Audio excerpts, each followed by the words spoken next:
Hi welcome again, this is Rajkumar. आज जो मैं आपको टॉपिक दे रहा हूँ आपके एग्जाम स्पीकिंग राइटिंग 100% आपको बेनिफिट देगा, बेनिफिशियल होगा। वो टॉपिक क्या है? वो टॉपिक है आपका यूज ऑफ हुज। हुज एक ऐसा वर्ड है जब यहाँ से आपसे क्वेश्चन पूछा जाता है तो आपसे सॉल्व नहीं होता। क्यों? क्योंकि आप अक्सर कंफ्यूज रहते हैं कि ये कब किस तरह का रोल करता है। ये आपको पता होना चाहिए कि ये डबल रोल करता है। कौन कौन सा? Relative pronoun and interrogative pronoun. लेकिन कब ये रिलेटिव प्रोनाउन के जैसा काम करता है, कब ये इंटेरोगेटिव प्रोनाउन के जैसा काम करता है, तो आप अक्सर परेशान होते हैं। तो अब आपको परेशान नहीं होना, आपको कंफ्यूज नहीं होना है, क्योंकि मैं आज आपको वो कॉन्सेप्ट दे रहा हूं जिससे आप इसको पढ़ने के बाद में, इस कॉन्सेप्ट को सीखने के बाद में आप 100% आप यहाँ से क्वेश्चन सॉल्व कर पाएंगे, स्पीकिंग कर पाएंगे और राइटिंग भी कर पाएंगे। तो आज से हम सीखने का काम करते हैं, समझने का काम करते हैं, पढ़ने का काम करते हैं। यानी हमने यहाँ पे क्या कहा है? हुज। हुज। तो सबसे पहले आप ये जानिए कि हुज क्या शो करता है, हुज क्या बताने का काम करता है। तो हुज वर्ड जो है ये पोजेशन शो करता है, पोजेशन बताने का काम करता है, यानी अधिकार बताने का काम करता है। अब यहाँ पे जब ये अधिकार बताने का काम करता है तो अब ये हमें पढ़ना होगा कि इसका यूज क्या है, किसके लिए इसका यूज किया जाता है और इसका फंक्शन क्या है। तो सबसे पहले अब हम जानते हैं कि इसका यूज क्या है या इसका ये किसके लिए यूज किया जाता है। तो इस संसार में दो तरह की वस्तु पाई जाती है। कौन कौन सी? तो फर्स्ट वस्तु जो पाई जाती है आपकी लिविंग थिंग। अब लिविंग थिंग किससे कहते हैं? लिविंग थिंग उससे कहते हैं जिसमें जान हो, प्राण हो, यानी कुछ न कुछ फीलिंग आए, उसे हम लिविंग थिंग कहते हैं। अब यहाँ पे ये तो बात हो गई कि लिविंग के लिए यूज किया जाता है। अब ये किसके लिए और यूज किया जाएगा? दूसरा वस्तु क्या है? दूसरा क्या है? तो दूसरा जो हमारा पार्ट है उसे हम कहते हैं non living. Non living. Non living क्या है? जिसमें ना कोई जान हो, ना कोई प्राण हो, ना किसी भी प्रकार का कोई फीलिंग हो, वह आपका नॉन लिविंग थिंग होगा। वो आपका नॉन लिविंग थिंग होगा। अब यहाँ पे प्रश्न उठता है कि हुज का यूज लिविंग के लिए किया जाएगा या फिर नॉन लिविंग के लिए किया जाएगा। तो यहाँ पे हुज का यूज लिविंग के लिए भी करना सही होगा और नॉन लिविंग के लिए भी हमारा यूज करना सही होगा, यहाँ पे गलत नहीं होगा। अब यहाँ पे हुज जो है आपका किस तरह का फंक्शन करता है, किस तरह का ये रोल करता है, तो ये जो है सेंटेंस में दो तरह का रोल कर सकता है। दो तरह का रोल कर सकता है। कब? कहाँ? प्रोनाउन में। ये जो है आपका पहला जो रोल करता है रिलेटिव प्रोनाउन का। किसका? रिलेटिव प्रोनाउन का रोल करता है। Relative pronoun. जब ये रिलेटिव प्रोनाउन का रोल करता है, रिलेटिव प्रोनाउन का फंक्शन करता है, तो कुछ ना कुछ मीनिंग देता होगा, कुछ ना कुछ सेंस देता होगा। क्या मीनिंग देता है? ये मीनिंग देता है आपका जिसका, जिसका या फिर जिसकी, जिसका या जिसकी, इस तरह का सेंस देता है, इस तरह का मीनिंग देता है। अब ये तो रिलेटिव प्रोनाउन की बात हो गई और ये किस तरह का फंक्शन कर सकता है, किस तरह का फंक्शन करता है। तो ये जो है आपका रिलेटिव प्रोनाउन के साथ साथ ये आपका इंटेरोगेटिव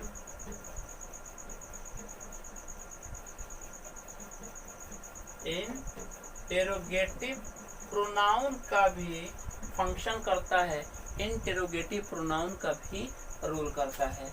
अब जब ये इंटेरोगेटिव प्रोनाउन का रोल करता है तो इसका मीनिंग भी कुछ ना कुछ निकलता हो। क्या मीनिंग निकलता है? क्या सेंस निकलता है? क्या इसका भी मीनिंग जो रिलेटिव प्रोनाउन का मीनिंग है, जो रिलेटिव प्रोनाउन का सेंस है वही सेंस होगा या फिर कुछ ये अपना मीनिंग देगा। तो यहाँ पे आपको ध्यान रखना है, रिलेटिव प्रोनाउन जैसा कोई मीनिंग नहीं देता। जब ये इंटेरोगेटिव प्रोनाउन का फंक्शन करता है, एज ए इंटरोगेटिव यूज होता है, तो ये अपना मीनिंग चेंज कर देता है। तो यहाँ पे मीनिंग जो ये देता है, ये मीनिंग देता है किसका, मीनिंग देता है किसका, या फिर मीनिंग देता है किसकी। इस तरह का ये सेंस देता है, इस तरह का ये मीनिंग देता है।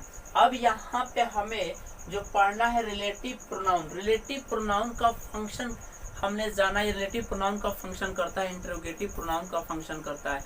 तो अब यहाँ पे हमें ये भी जानना होगा कि इसका स्ट्रक्चर क्या होता है, इसका बनावट क्या होता है, इसका रचना क्या होता है। तभी तो हम इस रिलेटिव प्रोनाउन और इंटरोगेटिव प्रोनाउन के बीच में डिफरेंस कर पाएंगे, इसके बीच में अंतर कर पाएंगे। या तभी तो हम अगर एग्जाम में यहाँ से क्वेश्चन आता है तो सॉल्व कर पाएंगे। तो अब हम इसे स्ट्रक्चर को जानने का काम करते हैं, पढ़ने का हम काम करते हैं।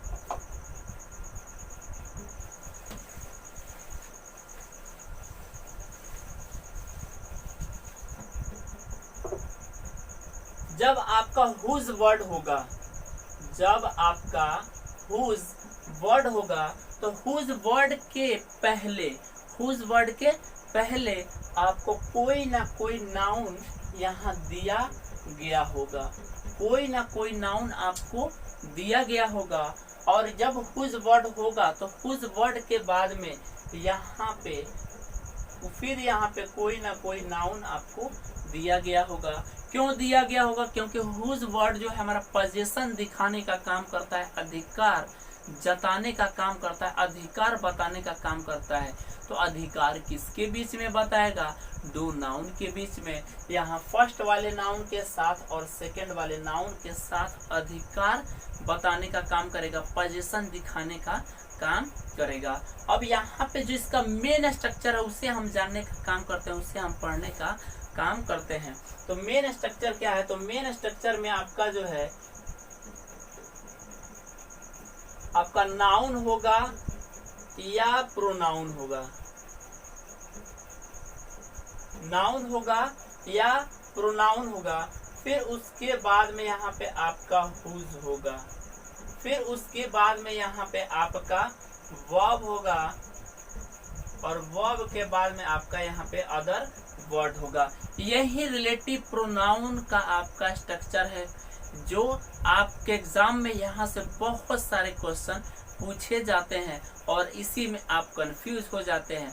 तो यहाँ पे जो हमने आपको स्ट्रक्चर दिया है, तो बस इसे हम एग्जाम्पल के माध्यम से समझने का काम करते हैं ताकि हमारा कॉन्सेप्ट क्लियर हो पाए। तो हमने क्या कहा? The man, the man, the man whose nature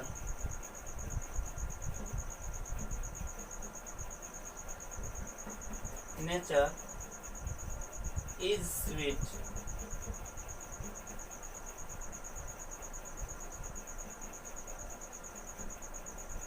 gets respect,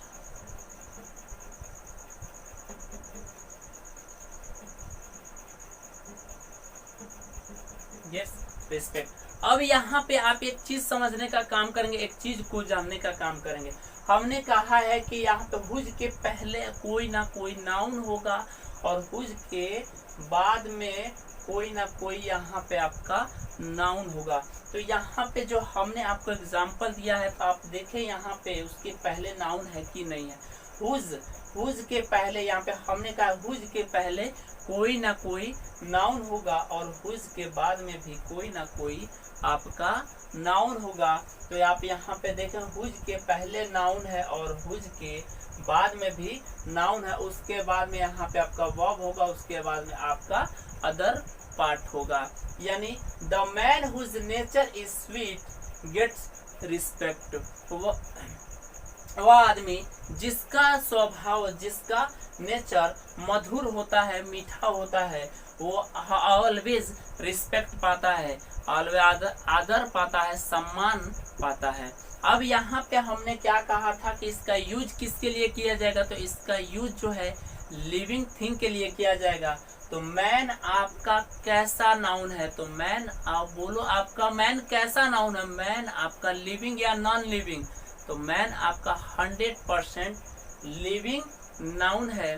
तो यहाँ पे ये कॉन्सेप्ट आपका क्लियर हो गया। अब यहाँ पे हमने क्या कहा था, लिविंग के लिए किया जाएगा और किसके लिए किया जाएगा, नॉन लिविंग के लिए। तो इसके लिए भी तो आपको एग्जाम्पल चाहिए, तभी तो आपका और कॉन्सेप्ट क्लियर हो पाएगा।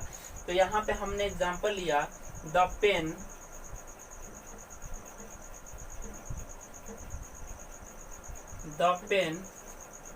whose color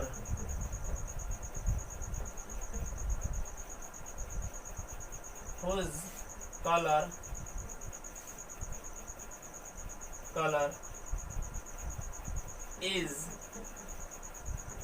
red, whose color is red, looks beautiful,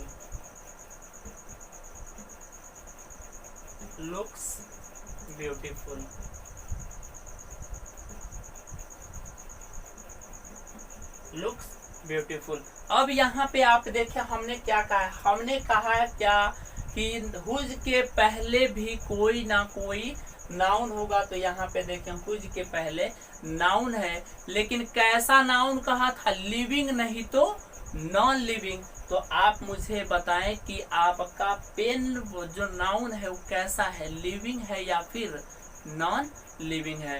तो 100% आपका नॉन लिविंग है, इसमें कोई डाउट नहीं है। इसके बाद फिर हमने कहा था कि हुज के बाद में, अच्छा यहाँ पे डबल नाउन हमने डबल हुज लिख दिया। तो हुज के बाद में फिर यहाँ पे आपका नाउन होगा, यानी हुज के बाद में यहाँ पे फिर आपका नाउन ही है। बोलो बात समझ में आया कि नहीं?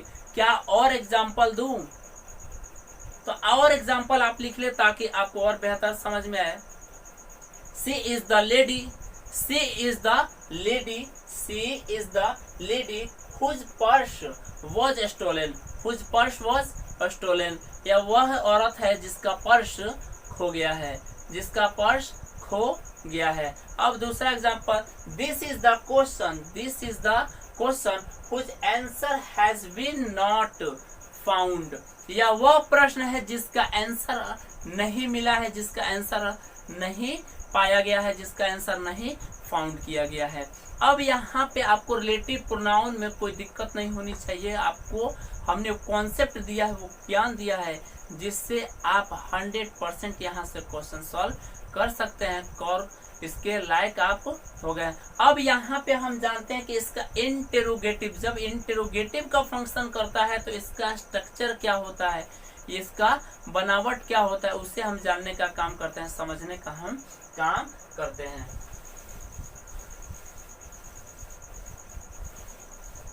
जब हुज वर्ड आपका एज अ इंटेरोगेटिव यूज होगा, as a interrogative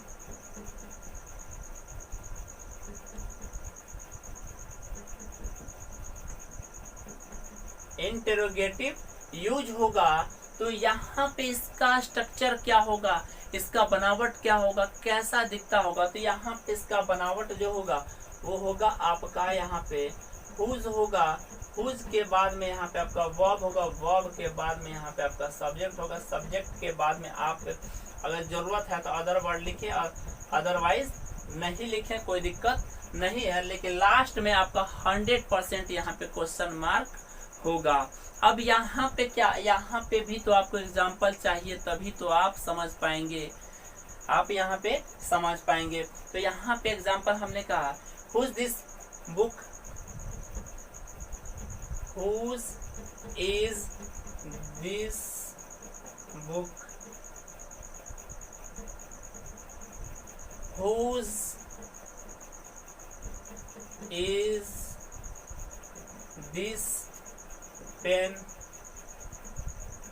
whose is this pen. ऐसे आप बहुत सारे एग्जाम्पल बना सकते हैं, और एग्जाम्पल चाहे तो ऐसे आप बहुत सारे एग्जाम्पल आप खुद तैयार कर सकते हैं। क्यों? क्योंकि हमने आपको वो कॉन्सेप्ट बताया है, वो लॉजिक बताया है, वो ट्रिक बताया है, जिससे आप आसानी से तैयार कर सकते हैं। अब यहाँ पे आपको रिलेटिव प्रोनाउन और इंटेरोगेटिव प्रोनाउन के बीच में डिफरेंस आपको समझ में आ गया होगा, डिफरेंस आप पकड़ लिए होंगे। कोई दिक्कत यहाँ पे आपको नहीं होनी चाहिए। अगर ये वीडियो जो आप अपने मित्रों के साथ शेयर करें, फ्रेंड के साथ शेयर करें, ताकि जो लाभ आपने लिया है ठीक वो लाभ आपके मित्र, आपके दोस्त, आपके साथी, आपके रिलेटिव को भी मिले। Thank you very much.